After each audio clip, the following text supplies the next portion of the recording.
The story of World War II does not begin with the first gunshot fired in 1939, but with a deep, simmering silence that settled over the world after World War I, a silence filled with unresolved anger, broken promises, and wounded pride. In the aftermath of the Great War, Europe was exhausted, economies were shattered, and millions of families were grieving. Yet instead of true reconciliation, the peace that followed planted the seeds of an even greater catastrophe.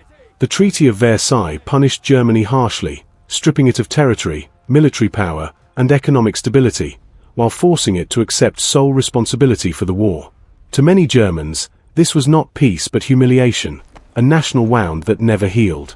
Inflation spiraled out of control, life savings became worthless overnight, and unemployment spread despair across cities and villages. In this atmosphere of fear and resentment, democracy appeared weak, and people began searching for strong voices that promised restoration, pride, and revenge. It was here, in the ruins of post-war Germany, that Adolf Hitler and the Nazi Party rose, feeding on public anger and offering simple answers to complex problems, blaming minorities, communists, and foreign powers for the nation's suffering. As the 1920s turned into the 1930s, the Great Depression struck the global economy like a tidal wave, collapsing banks, closing factories, and pushing millions into poverty across Europe, the United States, and beyond. This economic disaster further weakened fragile governments and strengthened extremist movements. In Germany, Hitler presented himself as the man who would undo Versailles, rebuild the military, restore German honor, and unite the people under a powerful nationalist vision. His speeches were emotionally charged, his promises bold, and his propaganda relentless. Once in power, the Nazi regime moved quickly, dismantling democratic institutions, silencing opposition, and transforming Germany into a totalitarian state built on fear, loyalty, and ideology. Rearmament began openly, in direct violation of international agreements, yet the world largely watched in hesitation. Britain and France, haunted by memories of World War I and desperate to avoid another conflict, chose appeasement over confrontation, hoping that concessions might satisfy Hitler's ambitions and preserve peace. While Germany marched toward militarization in Europe, similar forces were reshaping the world elsewhere. In Italy, Benito Mussolini's fascist regime sought to revive the glory of the ancient Roman Empire, launching aggressive campaigns in Africa and aligning itself with Nazi Germany. In Asia, Japan, driven by industrial hunger, population pressure, and militarist ideology, expanded violently into China, committing brutal acts against civilian populations and signaling its desire to dominate the Pacific. These aggressive powers shared a belief that force was the ultimate solution and that the existing international order was weak and corrupt. Meanwhile, the League of Nations, created to prevent future wars, proved powerless, unable to enforce its decisions or stop acts of aggression. Each unchallenged invasion, each broken treaty, sent a clear message that the rules of peace could be ignored without consequence. By the late 1930s, the tension in Europe had become impossible to ignore. Hitler remilitarized the Rhineland, annexed Austria in the Anschluss, and demanded control over Czechoslovakia's Sudetenland, claiming he was merely uniting German-speaking peoples. Once again, Britain and France chose negotiation over resistance, culminating in the Munich Agreement of 1938, where Czechoslovakia was sacrificed in exchange for promises of peace. These promises were short-lived. Behind diplomatic smiles and public assurances, Nazi Germany continued preparing for war, building tanks, aircraft, and a war machine designed for rapid conquest. The illusion of peace shattered in September 1939 when German forces invaded Poland with overwhelming speed and force, employing a new style of warfare known as blitzkrieg, or lightning war. Tanks, aircraft, and infantry moved in terrifying coordination, crushing resistance and shocking the world. The invasion of Poland was the final breaking point. Britain and France declared war on Germany, and what had once seemed like a regional conflict exploded into a global struggle. Yet even as declarations were made, uncertainty dominated the early days. Many believed the war might still be contained or resolved quickly. They were wrong. What followed was not simply a clash of armies, but a total war that would reshape nations, redraw borders, and redefine humanity's understanding of destruction. Civilians were no longer spectators but targets, factories became battlefields, and entire societies were mobilized for survival. Ideology fueled the conflict, turning it into a fight not just for territory, but for dominance, identity, and control over the future of the world. Beneath the military movements and political decisions lay darker forces already at work. Nazi ideology classified people into hierarchies of worth, laying the groundwork for systematic persecution and genocide. Antisemitism, racism, and extreme nationalism were not side effects of the war, they were central to its purpose. As Europe edged closer to chaos, ordinary people sensed that something unprecedented was coming, though few could imagine the scale of death and suffering that awaited. World War II was not born overnight. It was constructed piece by piece through fear, ambition, silence, and failed diplomacy. By the time the first bombs fell, the world was already standing on the edge of history's bloodiest conflict, a war that would consume continents, destroy millions of lives, and forever change the balance of global power. As the war moved beyond its opening shock, the early months revealed how dangerously unprepared the world was for the scale and speed of destruction that modern warfare could unleash. After the fall of Poland, a tense period followed in Western Europe, often called the phony war, where armies faced each other with little direct combat, yet behind the quiet front lines, nations were mobilizing their full industrial and human strength. This uneasy calm ended in the spring of 1940 when Nazi Germany launched a series of devastating offensives that would redefine warfare and stun the world. Using blitzkrieg tactics perfected in Poland, German forces smashed through Denmark and Norway, securing vital supply routes and demonstrating that no nation was safe from sudden attack. Soon after, the storm shifted westward as German tanks and aircraft surged through the Netherlands, Belgium, and Luxembourg, bypassing heavily fortified defenses and exposing the fatal weaknesses of traditional military thinking. France, considered one of Europe's strongest military powers, collapsed with shocking speed. German forces cut through the Ardennes forest, an area the Allies believed impassable, encircling entire armies and forcing desperate evacuations.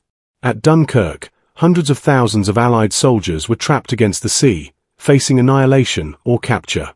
In a dramatic and chaotic rescue, civilian boats joined naval vessels to evacuate over 300,000 troops, saving the core of Britain's army but leaving behind vast quantities of equipment.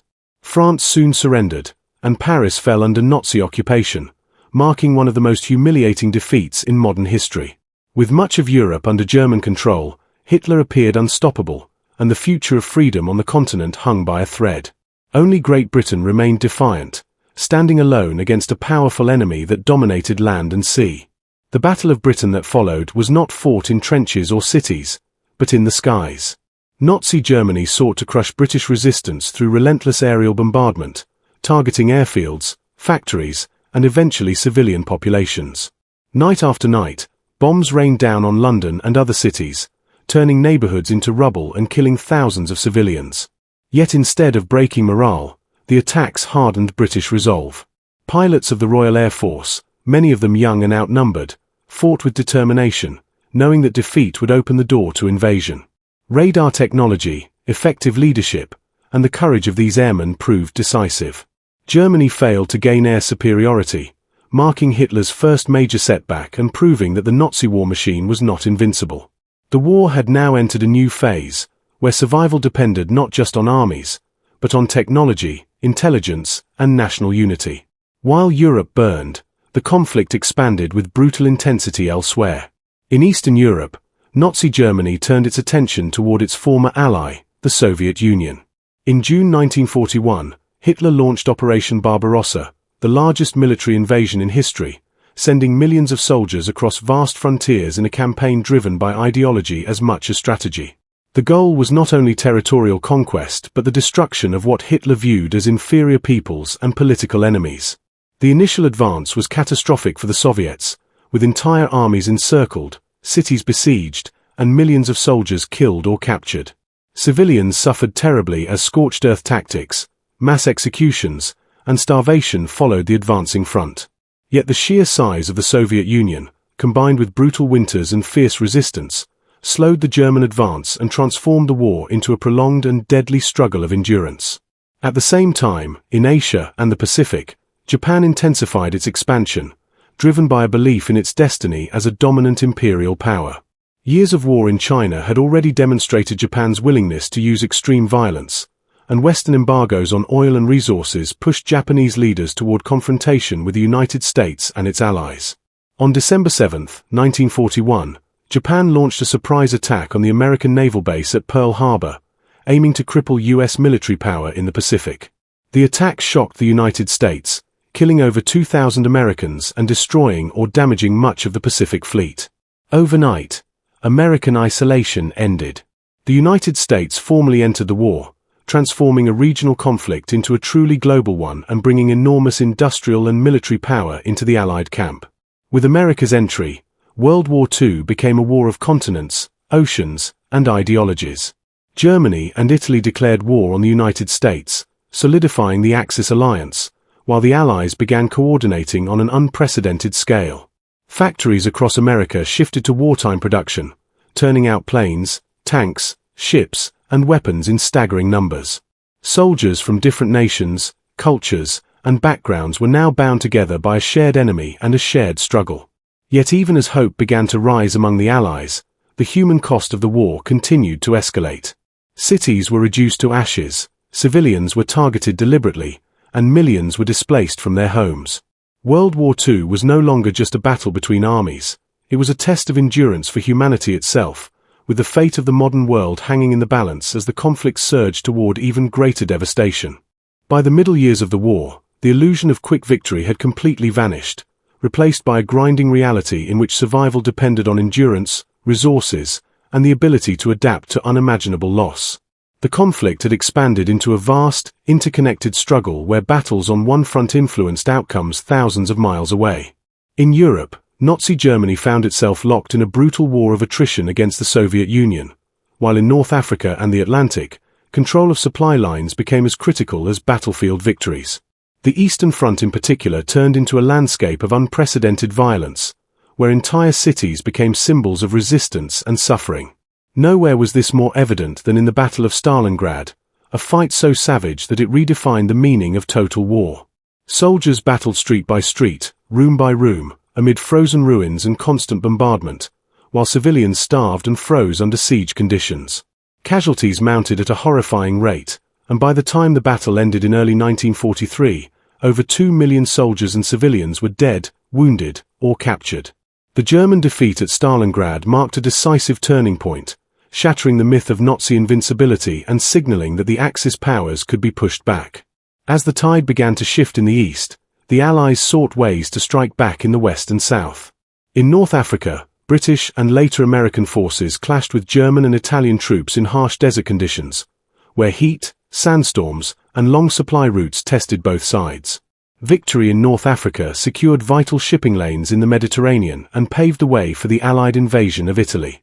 When Allied forces landed on Italian soil in 1943, they forced Italy's surrender and exposed the vulnerability of Hitler's southern flank. Yet Germany responded by occupying Italy and turning the campaign into a slow, costly advance marked by brutal mountain fighting and heavily fortified positions. Progress was measured in miles gained at the cost of thousands of lives, underscoring how deeply entrenched the war had become. Meanwhile, in occupied Europe, resistance movements grew stronger and more organized, fueled by desperation and hope. Civilians risked their lives to sabotage railways, gather intelligence, and shelter refugees and downed pilots. These acts of defiance were met with ruthless reprisals, including mass executions and the destruction of entire villages. The Nazi regime tightened its grip through terror, while simultaneously carrying out its genocidal policies. Across Eastern Europe, millions of Jews, along with Roma, disabled individuals, political prisoners, and others deemed undesirable, were deported to ghettos and extermination camps. Industrialized murder became state policy, with gas chambers and mass graves claiming lives on a scale never seen before.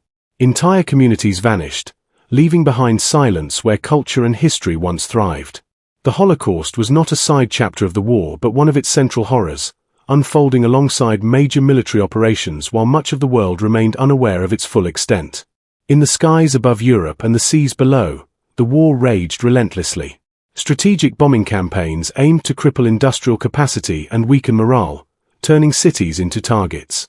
German cities, along with Allied ones earlier in the war, suffered devastating air raids that killed tens of thousands of civilians in single nights. In the Atlantic, German U-boats attempted to starve Britain by sinking supply ships, while Allied convoys fought a deadly battle to keep vital lifelines open. Technological innovation became a key factor, with advancements in radar, sonar, encryption, and aircraft design shaping the course of the conflict. Intelligence victories, such as the breaking of German codes, allowed the Allies to anticipate enemy movements and reduce losses, gradually tipping the balance in their favor. Across the world in the Pacific, the war followed a different but equally brutal path. After early Japanese victories, Allied forces, led primarily by the United States, began a slow and costly counteroffensive.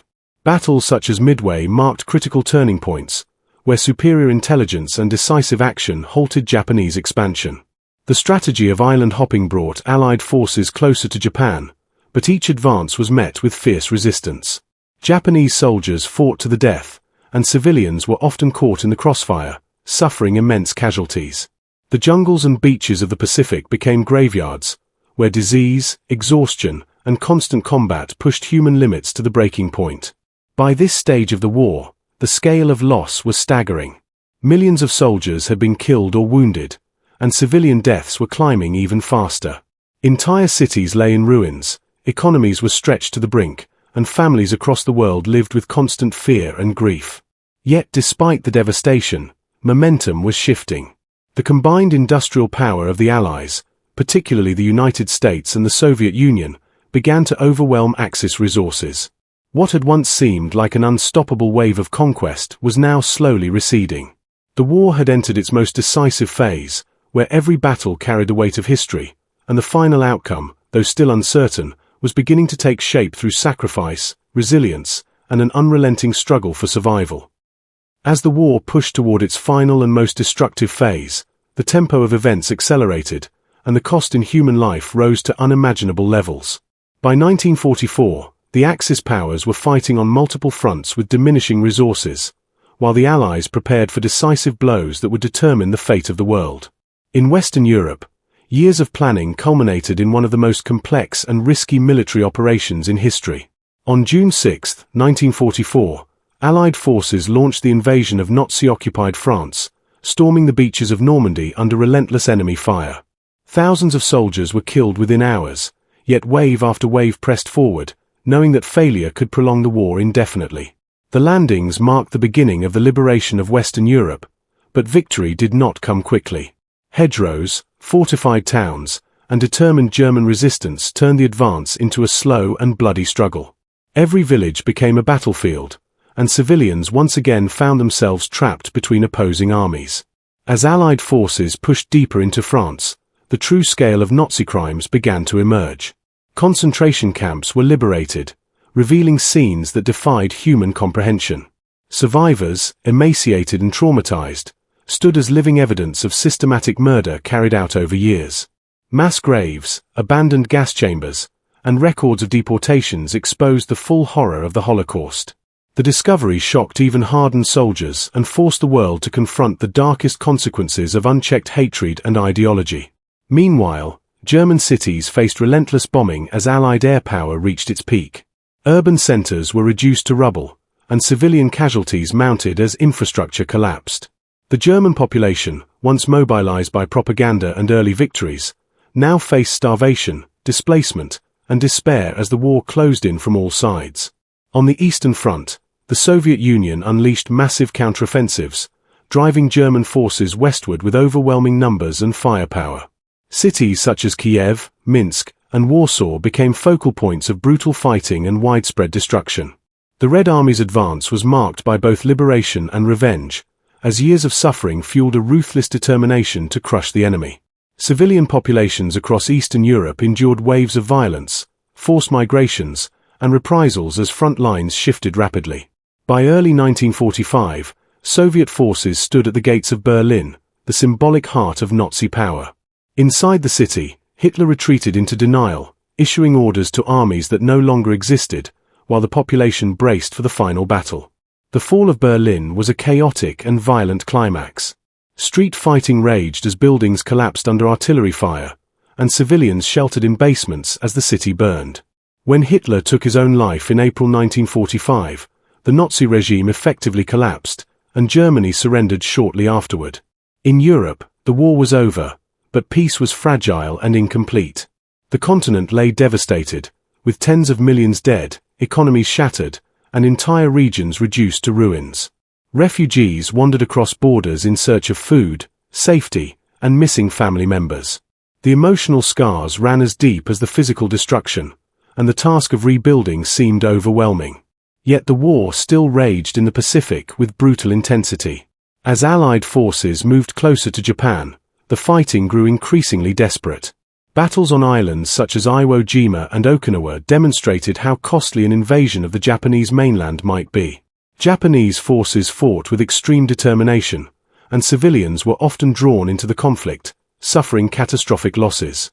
Faced with the prospect of a prolonged war and millions more casualties, American leaders made a decision that would forever change the world.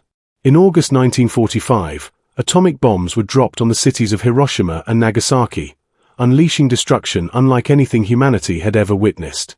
Entire neighborhoods were vaporized in seconds, and tens of thousands were killed instantly, with many more dying later from radiation sickness and injuries. Japan surrendered shortly after, bringing World War II to an end. The war had reshaped the global order in profound ways. The United States and the Soviet Union emerged as superpowers, while much of Europe lay weakened and dependent on reconstruction. Old empires began to collapse, setting the stage for decolonization and new national movements across Asia and Africa. The creation of the United Nations reflected a global desire to prevent such devastation from ever happening again, though the tensions of the war soon evolved into a new kind of conflict known as the Cold War. World War II ended not with a sense of triumph, but with sobering recognition of humanity's capacity for destruction and the heavy responsibility of preserving peace in a world forever altered by 6 years of total war. When the guns finally fell silent in 1945, the world that emerged from World War II was almost unrecognizable from the one that had entered it 6 years earlier. The scale of destruction was so vast that numbers alone struggled to convey the reality. An estimated 40 to 50 million people were dead, making it the bloodiest conflict in human history. Soldiers had fallen on battlefields across Europe, Asia, Africa, and the Pacific, but civilians accounted for a staggering portion of the losses. Entire cities had been reduced to ash, not as accidents of war but as deliberate targets. Families were erased in moments, cultures were shattered, and generations were left carrying trauma that would never fully fade. For those who survived, victory did not mean relief. It meant waking up in a world filled with ruins, graves, and unanswered questions about how such destruction had been allowed to happen. In Europe, the human cost was written into every broken street and abandoned village. Millions were displaced, wandering across borders in search of food, shelter, or relatives who would never return. Infrastructure was destroyed, economies collapsed, and hunger became a daily reality for survivors. The liberation of concentration and extermination camps revealed the full horror of industrialized genocide, forcing the world to confront crimes that challenged the very idea of civilization. Survivors emerged weakened and scarred, while many perpetrators attempted to disappear into the chaos. The Nuremberg trials sought justice, establishing the principle that individuals, not just states, could be held accountable for crimes against humanity. This was a historic shift, born directly from the recognition that the war had exposed the darkest capabilities of human power when combined with ideology and unchecked authority. In Asia, the aftermath was equally devastating. Japan's cities lay in ruins, its population exhausted by years of war, bombing, and deprivation. The atomic destruction of Hiroshima and Nagasaki introduced a new and terrifying reality, proving that humanity now possessed the ability to annihilate itself in seconds. Survivors lived with lifelong injuries, radiation sickness, and psychological scars, while the world grappled with the moral consequences of nuclear warfare. Across China and Southeast Asia, years of occupation and brutal fighting had left millions dead and economies shattered. The end of the war did not instantly bring peace to these regions. Instead, it created power vacuums, civil wars, and revolutions that would shape global politics for decades to come. From the ashes of World War II, a new world order emerged. Traditional European powers such as Britain and France were weakened, their empires no longer sustainable. In contrast, the United States and the Soviet Union emerged as dominant superpowers, each representing vastly different political and economic systems. Their alliance during the war quickly gave way to suspicion and rivalry, setting the stage for the Cold War. The ideological divide between capitalism and communism would influence nearly every major global conflict for the rest of the 20th century. At the same time, The war accelerated movements for independence across Asia, Africa, and the Middle East, as colonized peoples demanded self-rule after witnessing the collapse of imperial authority. The creation of the United Nations symbolized humanity's determination to avoid another global catastrophe. Built on the lessons of failure from the League of Nations, it aimed to provide a platform for dialogue, collective security, and international cooperation. Yet even as new institutions formed, the memory of World War II remained a constant warning. The war proved that modern conflict no longer spared civilians, that technology could magnify cruelty as easily as progress, and that political decisions made in distant rooms could determine the fate of millions. It showed how fear, economic hardship, and propaganda could be weaponized, turning ordinary people into participants or victims of mass violence. World War II was not just a military conflict. It was a turning point in human history that reshaped morality, power, and global responsibility. It forced the world to redefine concepts of justice, human rights, and international law. It demonstrated both the depths of human brutality and the heights of human resilience, as countless individuals risked their lives to save others, resist oppression, and rebuild shattered societies. The legacy of the war lives on in today's political borders, military alliances, and ongoing conflicts, reminding us that history is never truly finished, only carried forward. As we look back on World War II, the true lesson lies not only in how the war was fought, but in why it happened and what followed. It stands as a powerful reminder that peace is fragile, that silence in the face of injustice can be as dangerous as aggression, and that the cost of global war is always paid by humanity as a whole. If this journey through history has given you clear and valuable insight, and if our videos help you understand the true realities behind the world's greatest battles, then support our work by liking this video, subscribing to the channel, and pressing the bell notification button so you never miss our latest war history series, where we continue to explore the conflicts that shaped our world.